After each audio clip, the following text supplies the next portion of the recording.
माफ कर दे, मैंने तुझे मारा।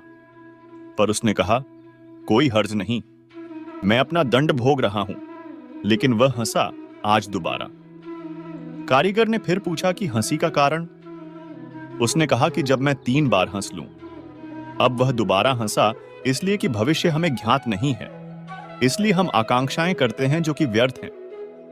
हम अभीप्साएं करते हैं जो कभी पूरी न होंगी। हम मांगते हैं जो कभी नहीं घटेगा, क्योंकि कुछ और ही घटना तय है। हमसे बिना पूछे हमारी नियति घूम रही है और हम व्यर्थ ही बीच में शोरगुल मचाते हैं। चाहिए स्लीपर और हम जूते बनवाते हैं। मरने का वक्त करीब आ रहा है और जिंदगी का हम आयोजन करते हैं।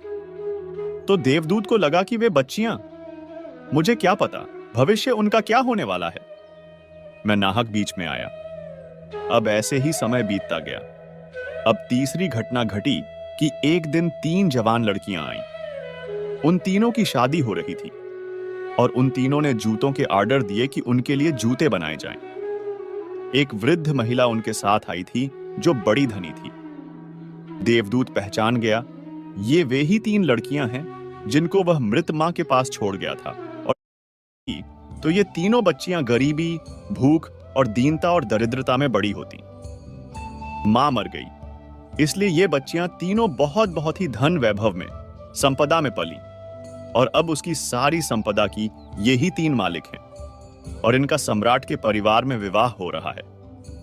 देवदूत तीसरी बार हंसा और कारीगर को उसने कहा कि ये 3 कारण हैं। भूल मेरी थी, नियति बड़ी है और हम उतना ही देख पाते हैं जितना देख पाते हैं। जो नहीं देख पाते बहुत विस्तार है उसका, और हम जो देख पाते हैं उससे हम कोई अंदाज नहीं लगा सकते। जो होने वाला है, जो होगा। मैं अपनी मूर्खता पर 3 बार हंस लिया हूं। अब मेरा दंड पूरा हो गया और अब मैं जाता हूं। तुम अगर अपने को बीच में लाना बंद कर दो तो तुम्हें मार्गों का मार्ग मिल गया। फिर असंख्य मार्गों की चिंता न करनी होगी।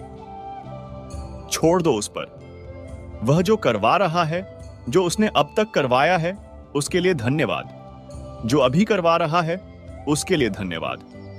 जो वह कल करवाएगा उसके लिए धन्यवाद। तुम बिना लिखा चेक धन्यवाद का उसे दे दो। वह जो भी हो, तुम्हारे धन्यवाद में कोई फर्क न पड़ेगा।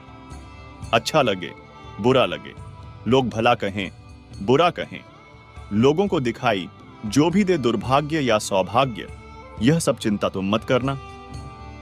हिंदू पुराणों और वेदों में मनुष्य को अपनी 5 इंद्रियों को नियंत्रण में रखकर कर्म करने की सलाह दी गई है। इसके पीछे कारण यह है कि इंद्रियों को नियंत्रित न